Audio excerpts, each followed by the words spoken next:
It was just like a normal day of school. Rachel, my sister, was in the car waiting for me, and we started to get in an argument. And we pulled up to the school, and I got out of the car, and I looked at her, and I slammed the car door shut.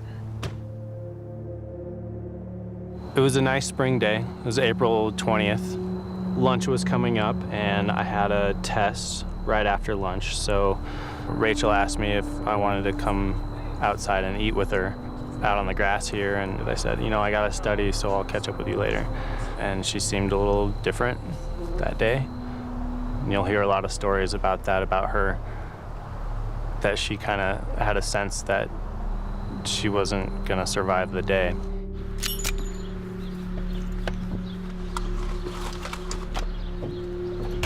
I had a test later that day, so I went to the library to study.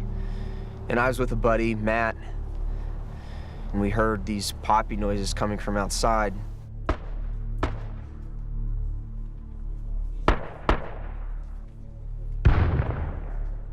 We thought it was some fireworks. We thought some seniors were pulling a prank. It was near the end of the school year.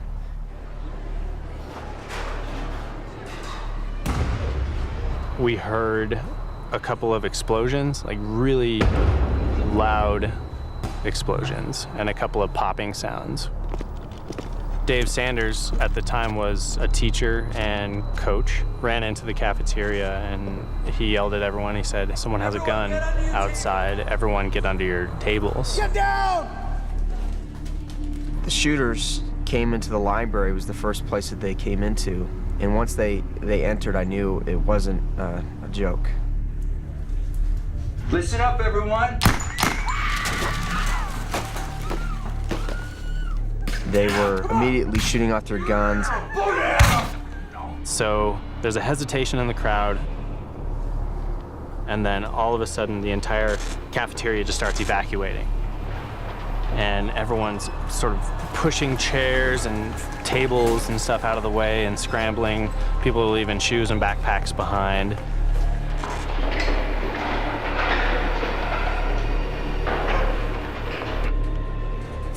They went around the room and they were mocking people before they shot or killed them. They had a conversation with one girl about if she believed in God. And she was crying and kept asking, and finally she said yes. I heard a bunch of shots, and then I didn't hear her crying anymore. I'm trying to find the person who I'm sitting with at this table, and she's on the ground, and she crawls around this corner, and I follow her, and there's a whole bunch more explosions and gunshots going. It feels like it's just right here. The shooters then came over to where I was, and they saw my friend Isaiah, and they began to make fun of Isaiah for the color of his skin, calling him racial slurs. They tried to drag him out from underneath the table. Get up, let's go. Isaiah was trying to back up. Get up right now. Blow your head off. No. Come on. No. And they mocked him, and they finally shot him. No. Please. And they left me underneath that table.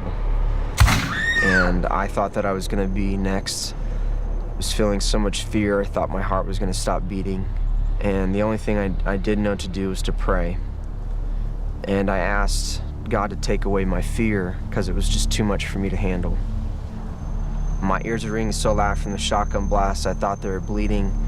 But after I prayed, I felt relieved from that fear, and I felt like I heard God speak to me and tell me, get out of there.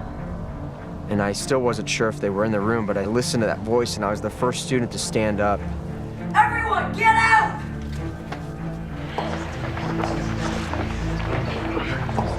We run into the kitchen, and there's a door being held open. I'm the last one in there. Turn around, close the door, to lock the door, and there's no lock. And I wedged my toes up against the bottom of the door. Come on, help me! And a couple minutes into that, we were in a door-pushing battle with the shooters. I helped pick up a girl who had been shot. She had had her shoulder blown off. A group of us ran out of an emergency exit. We ran outside. And there was a police car outside. We all ran behind that police car. And as soon as we got behind the police car, the shooters came back to the library. And so we got out of there just in time. We could hear the guns going off right outside of our door. There were a bunch of propane tank bombs that they had planted sort of throughout the cafeteria, and they were shooting at those and throwing pipe bombs and lighting fires and shooting at other students.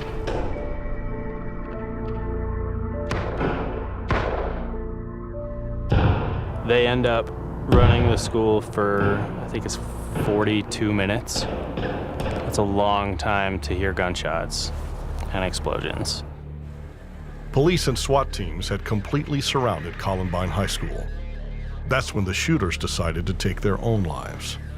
I ended up staying in that room for almost 3 hours until a SWAT team got us out. I step out the window, it's at the bottom of the staircase over there, and the first thing that I see is a dead body of a young boy on the ground, just right in front of me. It's like nothing I could ever really describe. It didn't look like a person. One of my buddies tapped me on the shoulder and he said, "I think there's a girl that's been shot over there."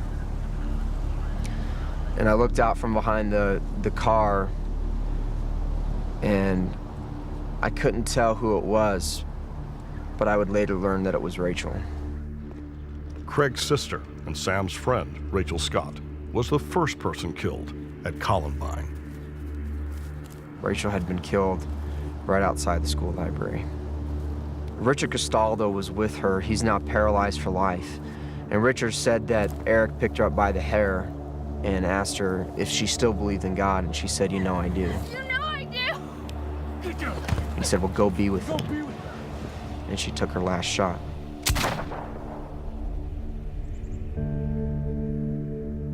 They killed people that had nothing to do with their pain or their anger, people that had never done them any harm.